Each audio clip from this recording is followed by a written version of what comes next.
Good afternoon, everybody. My name is Melanie Meza. I'm at first year at Zamorano. My code is 20109, and I'm really proud of being a tutor in English class. Now I'm working with my partner, Alejandra Sanchez.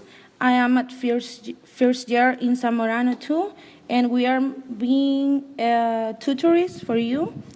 And well, today we are going to talk about a problem that is nowadays very common. This theme we might hear it in school. We might hear it in a song that the letters are similar and all that stuff. But plagiarism is a thing that in school they might not teach us so much. So we as a tutors, we're gonna help other people the consequences, the types of plagiarism, and how to avoid. That I think that it's a really interesting thing because we might not be putting plagiarism in an important thing, and we need to stop doing it because it's wrong and it's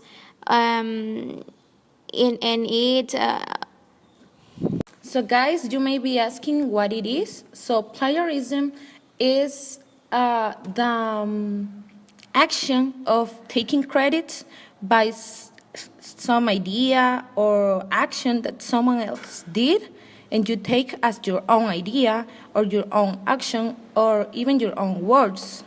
Okay, so according to the Merriam-Webster online dictionary, the plagiarize means to steal and pass off the ideas or words of another as one's own. So they use another's production without credit the source, to commit literal theft, and to present as new and original an idea or product that are derived from an existing source.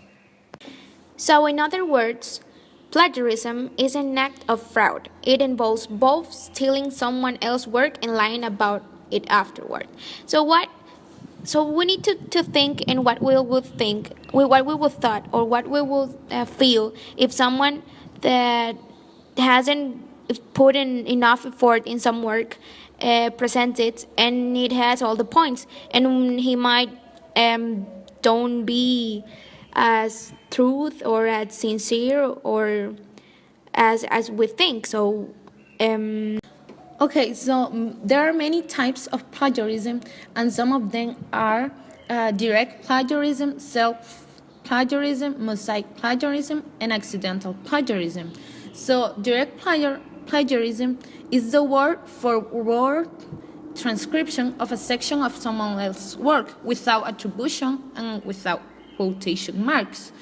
Self-plagiarism occurs when a student submits his or her own previous work or mixes part of previous works without permission from all professors involved. And an example of self-plagiarism is like, for example, now I'm Alejandra and me, we are in first year in Zamorano, right? But we have, it's an example, but we have a friend in second year or third year. And we say to those friends, can you please pass me the work that you have made, or you can help me and to this homework with the one you already made? That's an example. But self-plagiarism is when we do it by ourselves. Like, for example, we are in our first year, last year of college, and we have made a certain work. And then a teacher asked me to make their work similar, and I go to my carpets and I search for the document I already made and I'll rewrite it again. That's an example of self-plagiarism. And an example of self-plagiarism is like, for example, now I'm Alejandra and me, we are in first year in Zamorano, right? But we have, it's an example, but we have a friend in second year or third year. And we say to those friends, can you please pass me the work that you have made, or you can help me and to this homework with the one you already made? That's an example. But self-plagiarism is when we do it by ourselves. Like, for example, we are in our first year, last year of college, and we have made a certain work. And then a teacher asked me to make their work similar. And I go to my carpets and I search for the document I already made and I'll rewrite it again. That's an example of self-plagiarism. An example of a direct plagiarism is like in this case, that we are taking the information about a page that is students of faiths, and we give at the end we give that awards to this page because we're taking the information from them.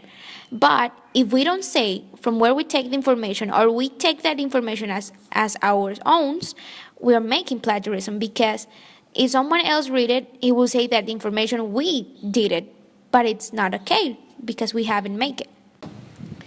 Other type of plagiarism is the mosaic plagiarism, and it occurs when a student borrows phrases from a source without using quotation marks or finds synonyms for the author's language while keeping to the same general structure and meaning of the original, sometimes called patchwork writing.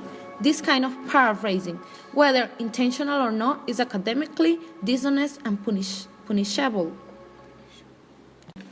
Now, we already talked too much about what's plagiarism, but what we're doing, or what is our point, is that everybody understands what plagiarism is and how to avoid it. So we have three ways to avoid plagiarism. They are simple and they're easy to use. For example, number one is summary, paraphrasing, and quote.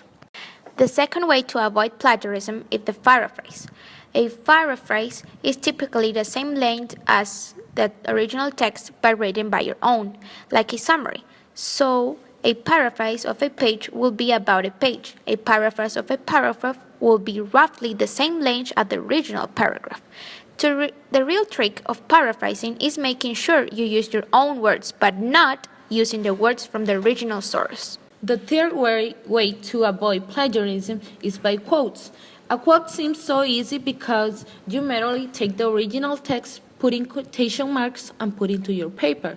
Well, not so fast. Students tend to think that they should quote the most in the paper, and why not? It's the easiest and tends to make the paper longer.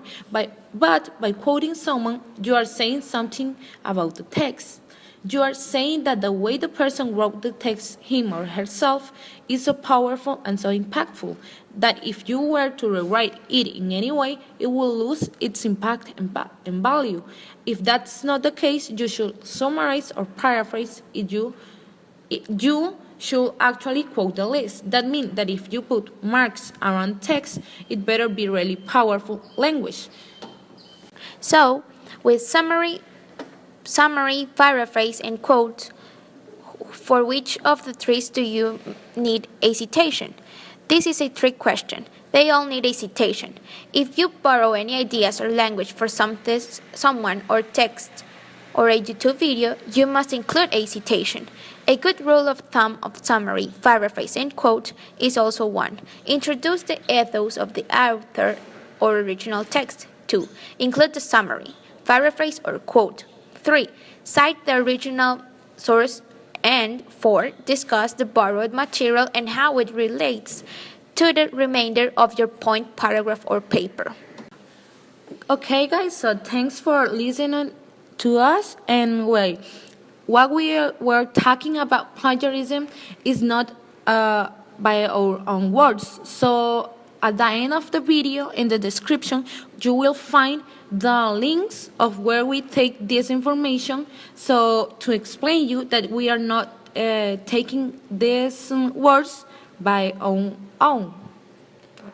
Obviously, but if we try to make it like you understand it and all that things, we use other pages and all, and we also include our own words.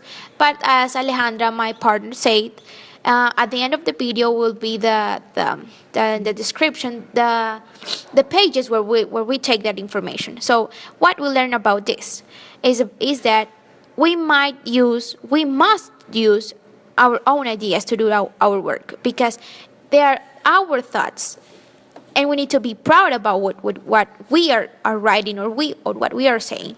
So guys, it was a pleasure to meet you. We hope you understand what plagiarism is, and see you soon. Okay, guys, so thanks. As my partner says, we are very proud of being teaching you some of what we know as English speakers. And thanks for listening, and see you soon.